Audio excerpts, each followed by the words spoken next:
Hi, this is Chris at Perfect Mondays, and today I'm going to be sharing with you the science behind why it's so easy to double down on bullshit.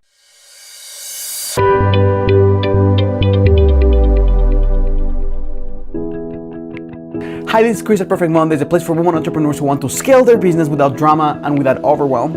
And if you're a woman entrepreneur and you want to grow your business and you want to stop trading your time for money, if you want to have more balance, if you want to stay in your zone of genius and work smarter instead of harder, this is a place for you. And today I'm going to be talking about some principles about why it's so easy to go down a rabbit hole and just plummet.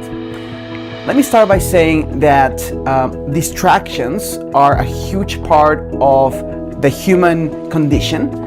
And distractions are something that enable us to put our attention in something that will give us instant gratification. So I'm gonna start by saying that the first challenge, the first concept as to why it's so difficult to get your stuff together and why it's so easy to double down on mistakes is because discipline is not sexy, okay? Plain and simple, discipline isn't sexy.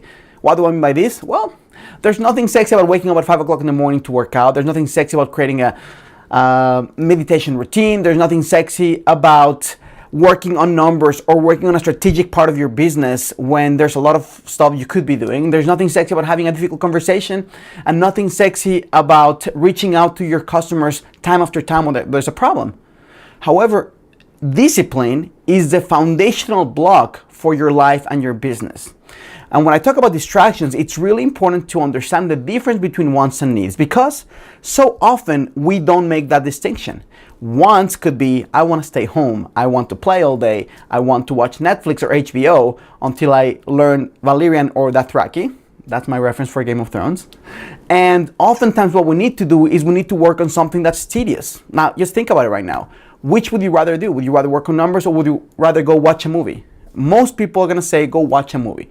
Why? Because that distraction allows us to get instant gratification, and discipline, which is a building block, takes a long time to build. It's a long-term play. And we as humans are conditioned by society, by media, by everything around us that we must get things now or yesterday. So when you think about discipline, we're talking about what are the rituals, what are the actions, and what are the steps that you need to do, not want to do, need to do to build a sustainable business, to build a sustainable life. So what's challenge number two? Challenge number two is that when you are not paying attention to those building blocks, to those foundational blocks, you are building a really shaky foundation. So when you have a shaky foundation and you want to erect a building, it's gonna crumble down at the first wind. Imagine that you're creating a building. So when you are looking for the place that you're gonna put the foundations, if you don't pay attention, let's say you're distracted, right? Because you're doing all these instant gratification activities, you are building these on top of a mud pit. And the mud pit is unstable, and the mud pit may be on a fault zone or in a flood zone. And when you are building something tall and there's a crisis, it's gonna come down. And part of the challenge on why it's so easy to double down on bullshit is because so many times we take the same amount of effort to build a building, whether it is on a crappy foundation or in an amazing foundation. Think about it in terms of relationship, okay? How many people do you know that spend time and time again building this relationship with the wrong kind of people? And it's amazing that when it crumbles down, they're like, oh my God, I don't know what happened. The problem was that the foundation that this person had was shaky and your foundation was shaky. So when you're building this, it doesn't last the first winter. So what happens when you are wanting to build a building on a solid foundation? You can do two things. You can build wide and you can build tall, right? So that's one of the biggest things in terms of discipline. When you're not doing the things that make you build this incredible basis for your business or your life, then the foundation is shaky, and it is so much more time consuming to rebuild time and time again instead of spending the time of putting the foundation. And as we talked before, putting the foundation isn't fun usually. Putting the foundation is like the step by step thing that you have to do week after week, and so many times you don't see results. Kind of like the bamboo tree that grows after 5 years and you have to water it and nothing happens, and then in a couple of weeks it shoots about 90 feet, right? So this is what happens with foundation.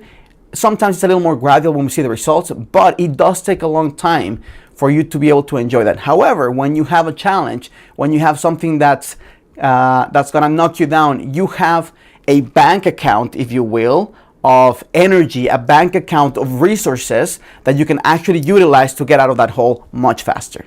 So what's step number 3? I'm gonna talk about Bertolini's bullshit asymmetry principle, right? And what does it say? It says that the energy needed to refute bullshit is in order of magnitude greater than the energy needed to create it. I'm gonna say that one more time. Bertolini's asymmetry bullshit principle says that the energy needed to refute bullshit is in orders of magnitude greater than the energy needed to create it. Think about it in terms of a rumor, a nasty, conniving rumor. Someone says something about someone, and that person tells someone else, and then suddenly people start talking about that human being. And that little second, maybe 10 seconds that it took to say that lie or to sell that story, is all it takes for someone to have their life in peril in terms of image, right? Whether it's true or not. So it's even worse when it's not true. So this person has to do so much work and take so much time to refute that tiny little lie. And the challenge when you're talking about the asymmetry principle is not that it's a lot harder to refute, it's that it spreads like wildfire. Why? Because humans love drama and humans love stories. So we can see this with the scope of what it would be like to refute a BS, conniving comment. Think about it in terms of your life and the stories that you tell yourself, right? Because that's sometimes a lot harder to see because we don't see our stories. But what are the things that you tell yourself as to why you can do the things that you need to do in your life? And so many times you've told this story so often that you've actually believed them to be truths. And you've told them to people so often that they support this vision of you. So the energy needed to refute this story is a lot harder than what it took for you to establish these stories in the first place.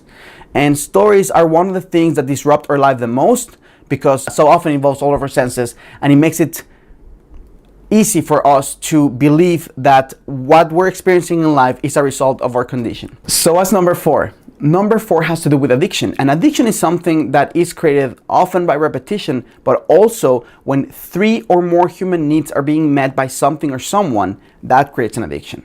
So think about it this way. You have these, we talked about number 1, these empowering habits of distractions, which are creating this unstable foundation, which in turn is helping us build these bullshit stories that are hard to refute. We're building this massive monster that is going to help us sink the ship much, much faster. And every time we're feeling a specific emotion in our brains, we're getting a neural connection. Why? Because our brains want to find a neural pathway that's faster to feel a specific way, because your brain's gonna say, oh, this person must need this feeling for something. And you do that feeling again, and then you get another neural connection. And sometimes we have this huge breach of neural connections that from one part of our brain to another just to get a specific emotion. So when you're thinking about emotions like depression or emotions like sadness, frustration, anger, it's easy for us, because we can do this very well, for us to get high on those emotions. Not because they feel great, but because they are high intensity emotions.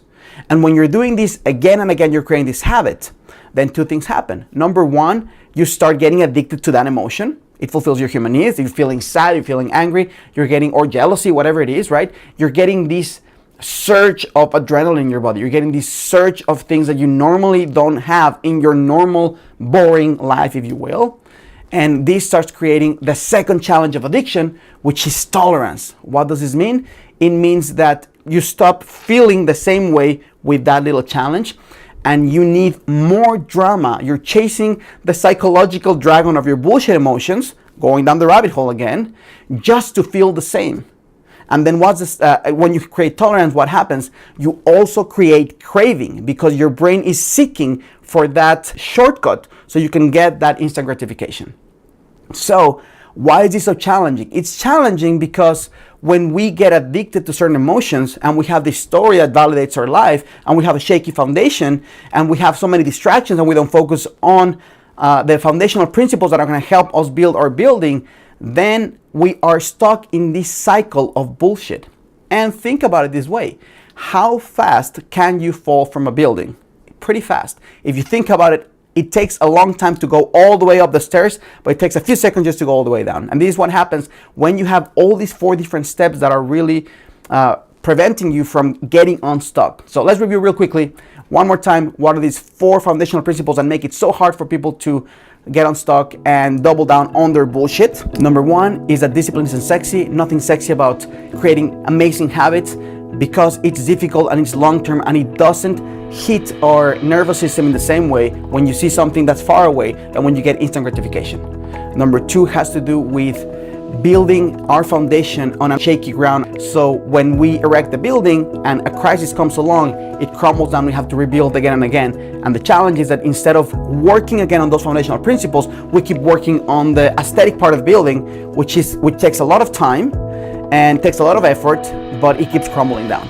Number 3 has to do with Bertolini's asymmetry bullshit principle, which just says that the energy required to refute bullshit is in orders of magnitude greater than the energy required to create it. So if you think about it in terms of your own stories for your life, it doesn't take a lot of energy for you to create these stories, but it takes a lot of energy for you to fight against them because you believe them to be true.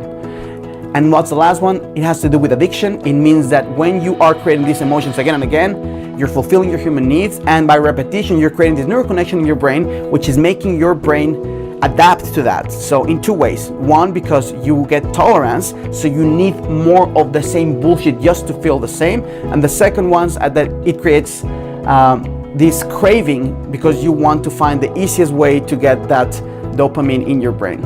I hope this is helpful. If it is, I would love for you to do 3 things. Please like the video and subscribe to my channel. I would love for you to also share this with someone if you think this might be helpful for them. And most importantly, if you're a woman entrepreneur and you want to apply these principles to your life, if you listen to my videos week after week and you say, Chris, I would love more hand-holding in the process.